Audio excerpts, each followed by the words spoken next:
एक व्यक्ति दिन रात मेहनत करता है, अपनी पत्नी व अपने बच्चों के लिए करोड़ों की दौलत कमाता है, लेकिन एक समय उसको लकवा मार जाता है। तब वह लाचार व असहाय हो जाता है। तब उसके घर वाले उसे एक नौकरानी के सहारे छोड़ देते हैं। यहाँ तक कि उसकी पत्नी भी उस व्यक्ति से दूरी बना लेती है। उस नौकरानी को उस व्यक्ति के साथ ऐसा ऐसा काम करना पड़ता है जिससे सिर्फ एक पति के लिए पत्नी ही कर सकती है।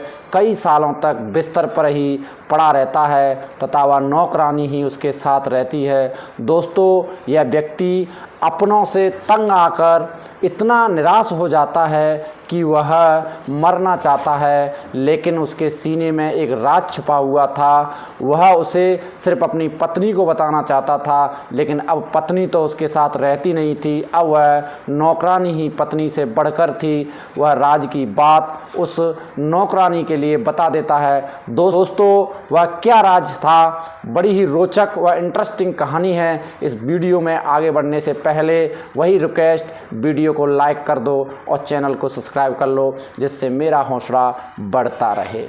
नमस्कार, स्वागत है सच्ची घटनाओं पर आधारित क्राइम स्टोरी के इस नए एपिसोड में। ये सच्ची घटना है, उत्तर प्रदेश राज्य का एक ज़िला है कानपुर के रहने वाले, जिनका नाम मोहनदास था। कुछ समय पहले उन्होंने बहुत पैसे कमाए, दिन रात मेहनत करते रहते। जब वह जवान थे तो आसमां को भी झुका देने की ताकत रखते थे। वो समझते थे कि पूरी दुनिया को मुट्ठी में किया जा सकता है, लेकिन जैसे ही उनके ऊपर विपत्ति पड़ी तब उनकी समझ में आता है कि ना तो कुछ लेकर आए हैं, ना ही कुछ लेकर जाना है। इस दुनिया में कोई किसी का नहीं है। उनके पास 4 बेटा और उसकी एक पत्नी होती है, लेकिन एक दिन आधी रात को उनको लकवा मार देता है। पूरे परिवार वालों को सुबह पता चलता है, पूरे परिवार में खलबली मच जाती है। उन्हें लेकर हॉस्पिटल में जाते हैं तो डॉक्टर बोलता है, यहाँ तक लाने में आपने देर कर ली। इनकी हालत में सुधार होना या ना होना ये कहना कठिन है। हो सकता है जब तक ये जिएं तब तक ये ऐसे ही बेड पर रहें, ठीक भी हो सकते हैं। उसके बाद 10 से 15 दिन उनको हॉस्पिटल में रखने के बाद उनको घर ले जाया जाता है। अब उन्हें बिस्तर पर ही रहना था, सब कुछ उनका बिस्तर पर ही होना था। हॉस्पिटल में तो हॉस्पिटल का स्टाफ उनकी सारे काम किया करता था, लेकिन घर पर बेड पर लैट्रिन बाथरूम कौन करे, ये समस्या थी। और उनको नहलाना, धुलाना, कपड़े बदलना, दवाई समय पर देना, ये सब काम बिस्तर पर ही करना था। उनकी पत्नी 4 से 5 दिन तक वो नौकरानी के साथ मिलकर के करती है। उसके बाद नौकरानी सुमन से उनकी पत्नी कहती है कि तुम ही करो, मुझसे नहीं हो पाएगा, और अपने बेटों के साथ दूसरे मकान पर चली जाती है। जाते जाते कहती है कि सुमन, आप इनका ध्यान रखना, अब ये ठीक तो हो नहीं सकते। दोस्तों, बेड पर ही इनकी सेवा करनी है। वो नौकरानी उनका सारा काम करने लगती है। जब 2 से 4 दिन निकल जाते हैं तो मोहनदास जी पूछते हैं, सुमन, आपकी मालकिन कहाँ चली गई हैं, दिखाई नहीं दे रही। तो सुमन कहती है, सेठ जी, मालकिन तो भैया लोगों के पास दूसरे मकान पर चली गई हैं, यह कर गई हैं कि मैं अब वहीं रहूँगी, आप अपने मालिक का ध्यान रखना। तो सेठ जी बोले, तुम मेरा क्या क्या ध्यान रखोगी? तो सुमन बोली, सब कुछ तो कर रही हूँ, ज़रूरत पड़ेगी वो सब करूँगी। सेठ जी बहुत दुखी होते हैं, उनकी आंखों से आंसू आ जाते हैं, लेकिन वो मजबूर थे, क्या ही कर सकते थे सिवाय रोने के। चारपाई पर पड़े रहते थे। नौकरानी आती थी, उनका सर दबाती थी, उन्हें नहलाती थी, उनके तेल मालिश करती थी, और चाहे वो सब काम नौकरानी की ही करती थी। नौकरानी और सेठ जी के बीच में कोई पर्दा अब रह नहीं गया था। वैसे भी जो मरीज होते हैं हॉस्पिटल, उनका तो सब कुछ हॉस्पिटल वाले ही करते हैं, लेकिन ये घर होता है, घर पर परिवार होता है। लेकिन जो नौकरानी थी वो कोई नर्स या डॉक्टर तो थी नहीं, लेकिन उसकी मजबूरी थी, बेसहारा थी, गरीब थी, इसलिए वो ये सब करके अपने बच्चों को पाल रही थी। अब धीरे धीरे मोहनदास जी के परिवार वाले मोहनदास जी से दूरी बनाने लगे। 3 से 4 महीने में उन्हें देखने आते थे। अब नौकरानी का घर वहाँ से 3 किलोमीटर दूर था, लेकिन जब उसने देखा कि सेठ जी को आधा घंटे भी अकेले नहीं छोड़ा जा सकता, वह अपना घर सेठ जी के घर के बगल से शिफ्ट कर लेती है। उसके पास 2 बच्चे थे, दोनों बच्चों के साथ बगल के घर में रहने लगती है। लेकिन बगल में क्या, 24 घंटे तो वह सेठ जी की ही सेवा करती थी, उन्हीं के पास रहती थी, यहीं खाना बनाती थी, खाना बना करके बच्चों को खाना देकर यहीं आ जाती थी। अब दोस्तों, सेठ जी पूरी ज़िंदगी मुनाफे का सौदा किए थे, हमेशा फ़ायदे का सौदा किए थे।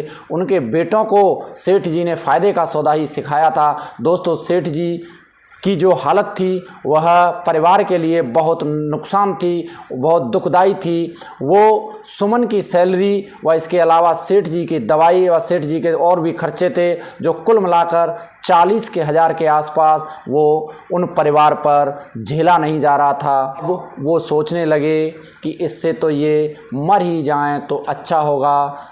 सेठ जी की इच्छा थी कि वो और जिएं, नाती पोतों को देखें तथा उनकी शादी वगैरह देख करके जाएं, लेकिन नौकरानी सुमन चाहती थी कि सेठ जी जिंदा रहें। जब तक सेठ जी जिंदा रहेंगे मेरी नौकरी व मेरा खर्चा चलता रहेगा, और वैसे भी उसके अंदर इंसानियत व दया भाव भी था, इसलिए वो सेठ जी की सेवा मन से करती थी। सेठ जी नौकरानी से चर्चा भी करते रहते थे कि मेरे बहुत सपने थे, लेकिन सब सपने भगवान ने तोड़ दिए, मुझे लाकर इसे चारपाई पर पटक दिया।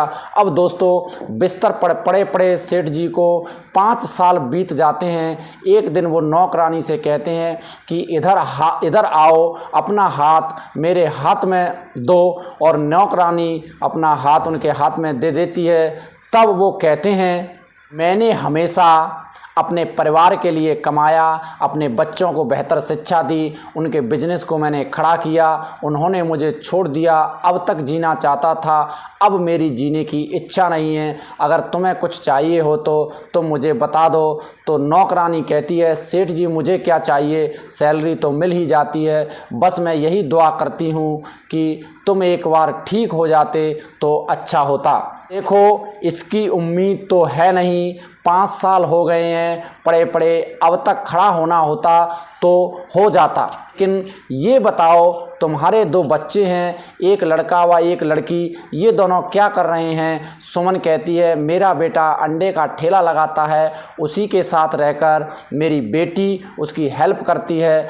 अब सेठ जी सुनकर निराश होते हैं तथा उसके हाथों को अपने हाथ में पकड़कर कहते हैं, देखो, एक पति की सब कुछ पत्नी होती है, लेकिन वो भी मेरे साथ नहीं है। 2 या 3 महीने में एक बार आती है, शायद ये देखने कि मेरे मरने में अभी कितने दिन बाकी हैं। मैं भी उसे दोषी नहीं मानता, क्योंकि मेरी जो हालत है शायद ही कोई किसी की पत्नी करे, उसका भी दोष नहीं मानता। लेकिन मेरे पास कुछ ऐसा है जो मैंने बुढ़ापे के लिए सेव करके रखा था, शायद इन्हीं दिनों के लिए जो मैंने बैंक में पैसे व लॉकर में सोना रखा हुआ है, जिसे मैं अपने बच्चों व अपनी पत्नी को देना चाहता हूँ। लेकिन वो तो साथ है नहीं, लेकिन आपने मेरी पत्नी ना होते हुए पत्नी के कार्य किए हैं, इसलिए वो सब मैं तुम्हें देना चाहता हूँ, और इसके बाद तुम भी ज़िंदगी अच्छे से जियो। मैं 10 से 15 दिन में अकेला यूं ही पड़े पड़े मर जाऊंगा। फिर नौकरानी सुमन सेठ जी का हाथ पकड़कर रोने लगती है, कहती है, सेठ जी आप अपने मरने की बात ना ही करो तो अच्छा है, कुछ देने लेने की तो मुझे ज़्यादा कुछ नहीं चाहिए, बस 1,00,000 2 लाख दे देना, जिससे मैं अपने बेटे के लिए एक दुकान खुलवा दूंगी। बस तो ठीक है, एक दिन मुझे बैंक ले चलने का इंतज़ाम करो, कोई जान ना पाए। दोस्तों, एक दिन वो अपने बेटे को बुलाती है, और बेटा व सुमन और उसकी बेटी तीनों मिल कर के और उसको बैंक ले जाते हैं मोहनदास जी को। लेकिन वहाँ 15 साल पहले 20 लाख रुपए मोहनदास जी ने जमा किए थे, जो आज बढ़ कर के 40 लाख हो गए हैं। 1 किलो सोना भी रखा, था, जो कुल मिलाकर 80 लाख रुपए के आसपास होता है, वो सब सुमन का खाता खुलवा करके और उसमें ट्रांसफ़र कर देते हैं। उसके बाद घर आ जाते हैं। दोस्तों, नौकरानी को 70 से 80 लाख रुपए मिल जाते हैं और क्या चाहिए था। सोचती है ये मेरे सेठ व मालिक व भगवान नहीं है, ये मेरे भगवान से भी बढ़कर भगवान हैं, इन्होंने मेरे लिए इतना सब कुछ किया है। दोस्तों, वो और समर्पण भाव से उनकी सेवा करने लगती है। दोस्तों, वो कहती है कि सेठ जी, आपने मुझे जो पैसा दिया है, इन्हीं पैसों से मैं आपका इलाज अच्छे से अच्छे डॉक्टर पर करवाऊंगी। और वो दोस्तों सुमन सेठ जी को अच्छे डॉक्टर के पास ले जाती है, उन्हें दिखाती है। डॉक्टर बोलते हैं हमने ये दवा दे दी है तथा इन्हें ज़्यादा से ज़्यादा